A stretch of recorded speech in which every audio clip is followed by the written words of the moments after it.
Bonsoir, bienvenue pour cette édition. Rapprochement entre Lomé et Varsovie, le Togo et la Pologne veulent s'engager dans une dynamique de coopération gagnant-gagnant.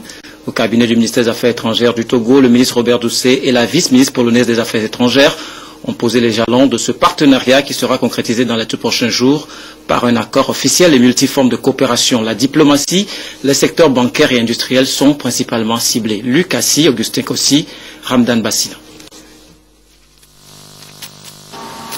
La coopération entre la République populaire de Pologne et la République du Togo se renforce et amorce une nouvelle phase. En témoigne cette visite de haut niveau effectuée par Katarzyna Kaperzik, la vice-ministre des Affaires étrangères de la Pologne au Togo. Avec sa délégation, elle a eu des entretiens avec la délégation togolaise conduite par Robert Doucet, ministre des Affaires étrangères, de la coopération et de l'intégration africaine. Rencontre à l'issue de laquelle l'hôte de marque a réaffirmé l'engagement de son pays à renforcer les relations de coopération et d'amitié avec le Togo. Bardzo się cieszymy, że możemy wraz z delegacją złożyć wizytę na zaproszenie. Je pense que c'est le moment où on peut parler de nouvelles ouvertures dans les relations entre la Pologne et le Togo. Togo, c'est un partenaire le plus important dans l'Afrique de l'Ouest.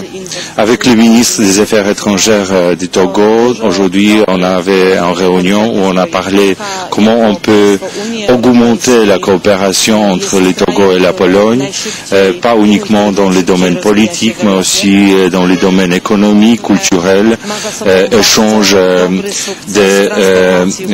de gens. Les discussions ont porté essentiellement sur la volonté des deux pays à instaurer un espace permanent de concertation et la signature prochaine d'un accord de coopération entre Varsovie et Lomé. Cette rencontre nous a permis de faire ressortir ou bien de démontrer la potentialité d'investissement au Togo, et la Pologne s'est dite prête à coopérer davantage avec le Togo dans le domaine économique. Et quand nous parlons de domaine économique, ce sont tous les secteurs de l'économie qui seront privilégiés par la coopération polonaise au Togo.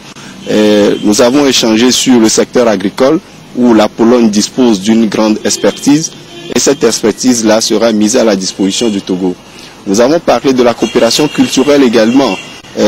En matière de tourisme, par exemple, le Togo offre beaucoup d'atouts que la délégation polonaise a bien appréciés.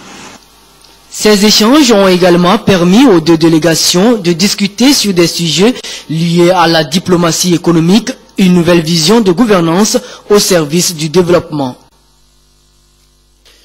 En dehors du cadre formel diplomatique, d'autres partenariats se tissent au niveau de la société civile pour relever les défis relatifs à l'amélioration du sort des populations, notamment en matière de santé.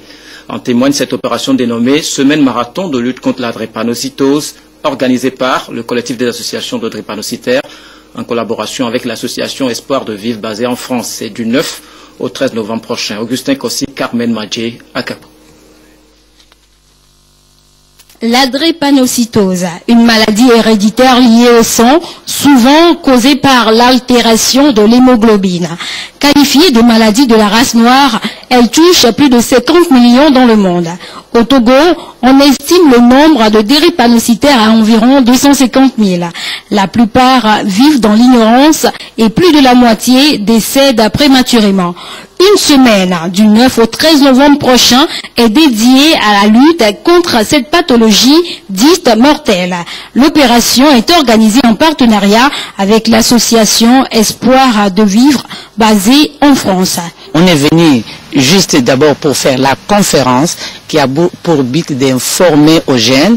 Qu'est-ce que de leur informer, d'abord c'est la drépanocytose, qu'est-ce que la drépanocytose, les précautions à prendre pour ne pas avoir un enfant drépanocytaire. C'est le seul moyen d'abord pour faire reculer cette maladie qui est la drépanocytose, c'est quand on fait le dépistage. Des conférences débats à l'auditorium de l'université de Lomé Des campagnes de sensibilisation et de dépistage gratuits sont entre autres activités inscrites à l'agenda de l'événement. Et la campagne de sensibilisation, ça va se faire au niveau des écoles de BTS, parce que nous avons ciblé les jeunes en âge de se marier afin qu'ils prennent des décisions responsables avant de s'engager en couple. Et pour cela, nous avons ciblé les 3 écoles à Lomé.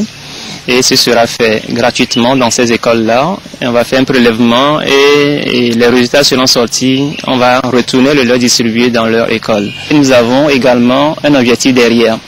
Et le premier, c'est à l'égard des drépanocytaires. Il faut qu'ils se connaissent et savent ce qu'ils doivent faire, ce qu'ils ne doivent pas faire. Également, savoir la nécessité de se mettre en association pour pouvoir mieux défendre leur cause. Les dépistés malades ou ayant les symptômes de la maladie seront pris en charge dans les unités spécialisées du CHU, Sylvanus Olympio et Campus.